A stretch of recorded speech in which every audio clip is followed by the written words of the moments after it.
माझ्या सहकाऱ्यांच्या अथक प्रयत्नातून या शासनाला साकारता आले। आता हे मानांकन टिकवणे हे आपल्या पुढे एक मोठे आव्हान आहे। यासाठी मी महाराष्ट्रातील जनतेलाही आवाहन करतो की छत्रपती शिवाजी महाराजांनी उभारलेल्या अद्वितीय किल्ल्यांचा वारसा जपण्यासाठी हातभार लावावा। मी या ऐतिहासिक यशाबद्दल सभागृहामार्फत महाराष्ट्र शासन सांस्कृतिक कार्य विभाग, पुरातत्व व वस्तू संग्रहालय संचालनालय आणि या कार्यात योगदान दिलेल्या सर्व मान्यवरांचे व महाराष्ट्रातल्या तमाम जनतेचे अभिनंदन करतो व भारताचे प्रधानमंत्री माननीय मोदीजी यांचे विशेष अभिनंदन करतो।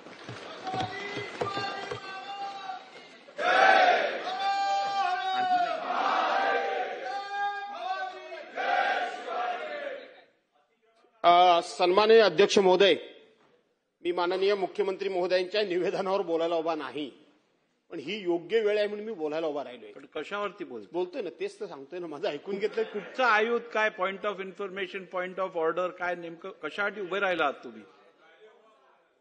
असं आहे की एक महत्वपूर्ण ठराव माननीय मुख्यमंत्री महोदय किंवा आपण अध्यक्ष या नात्याने घालावा अशी विनंती करण्याकरता मी उभा आहे। मागच्या वेळेला प्रश्न मी सभागृहात उपस्थित केला होता। आपण म्हणाला की तो बीएससी मध्ये मुद्दा उपस्थित करा। आपण बीएससी मध्ये मुद्दा उपस्थित केला होता।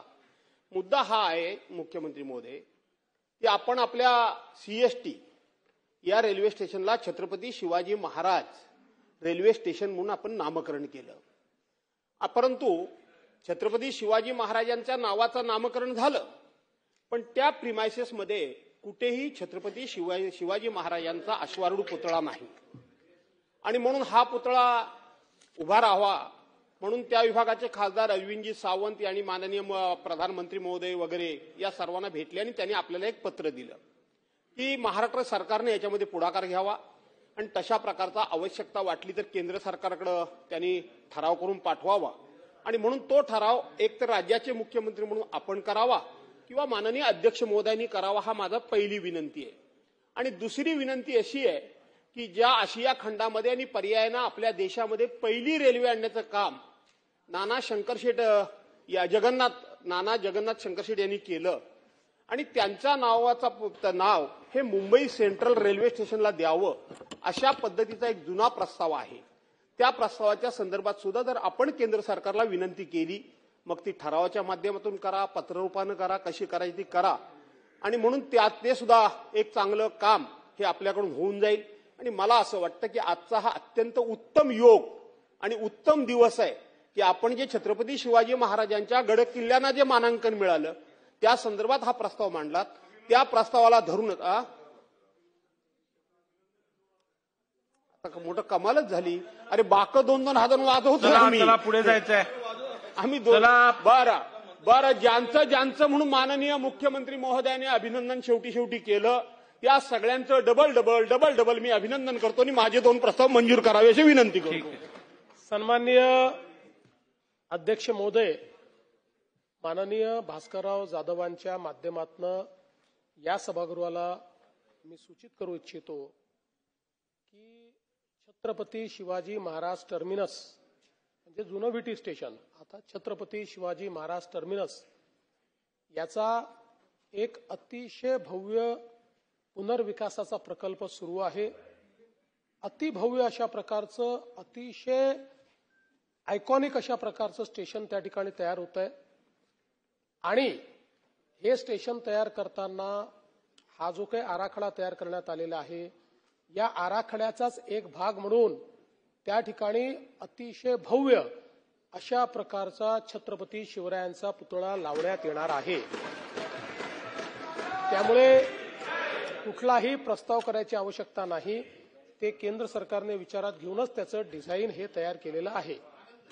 दुसरा विषय जो आपण मांडला, जगन्नाथ नाना शंकरशेठ ज्यांचं मुंबईच्या जडणघडणीमध्ये खूप महत्वाचा वाटा आहे। केवळ रेल्वेच नाही तर वेगवेगळ्या प्रकारच्या नवाचारांमध्ये जगन्नाथ शंकरशेठ हे नाव अतिशय अग्रणी आहे आणि म्हणून मागच्याच काळामध्ये जेव्हा शिंदे साहेब हे मुख्यमंत्री होते त्यावेळी महाराष्ट्राच्या मंत्रिमंडळाने या संदर्भातला प्रस्ताव की त्यांचं नाव हे मुंबई सेंट्रल जे काही स्टेशन आहे त्याला द्यावं असा प्रस्ताव तयार केला, तो मान्य केला, त्याची प्रक्रिया पूर्ण केली आणि तो केंद्र सरकारकडे आपण पाठवलेला आहे. तो तिथे अंतिम निर्णयाकरता प्रलंबित आहे, त्याचा पाठपुरावा करण्यात येईल. चला पुढे सांगा.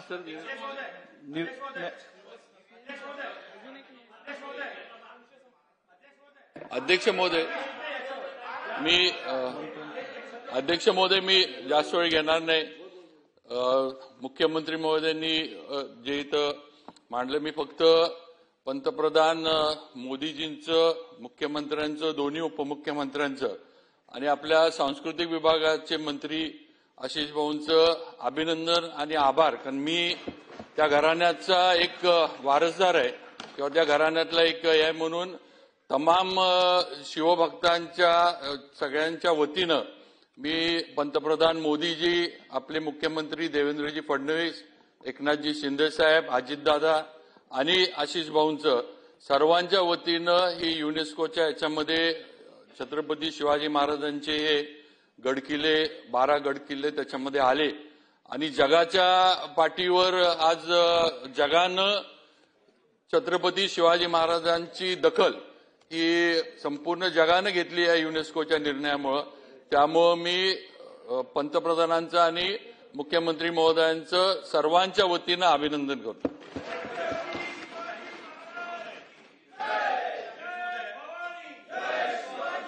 अध्यक्ष महोदय, छत्रपति शिवाजी महाराज टर्मिनल का मुख्यमंत्री महोदय छत्रपति शिवाजी महाराज टर्मिनल पे एक आइकॉनिक स्टेच्यू आप लगाने जा रहे हैं, गवर्नमेंट लगाने जा रही है, उसका हार्दिक स्वागत है. आपने बात इससे पहले भी हमसे बताई थी बिजनेस एडवाइजरी कमेटी में. अध्यक्ष महोदय, आपके माध्यम से मैं सरकार से कहना चाहता हूं कि जो आज का फ्रंटेज है बिल्कुल सेंटर में एक बहुत ही अच्छी जगह है, उसका फोटो मैं अध्यक्ष के माध्यम से आपको भेजता हूं. आप आइकॉनिक स्टेच्यू लगा रहे हैं, बहुत अच्छा लगाओगे, उसमें कोई दो राय नहीं है. मैं जो फ्रंट है आज छत्रपति शिवाजी टर्मिनस का, उसमें सेंटर में एक बहुत अच्छी जगह है जहां पर शिवाजी महाराज का एक बहुत बेहतरीन एक हेरिटेज स्ट्रक्चर को कॉम्बाइन करके स्टेच्यू लग सकता है. मेरे आपसे निवेदन है कि आप उस पर गौर करना. मैं उसका फोटो आपको भेज दूंगा. धन्यवाद. चला पुढे जाऊया. गिरीश महाजन जी बोला. अध्यक्ष महोदय, एक निवेदन या ठिकाणी करतोय. विदर्भातील अतिवृष्टी आणि पूर परिस्थितीबाबत हे निवेदन या ठिकाणी आहे. अध्यक्ष महोदय, नागपूर विभागामध्ये दिनांक 8 आणि 9 जुलै या 2 दिवशी नागपूर, वर्धा, गोंदिया, भंडारा.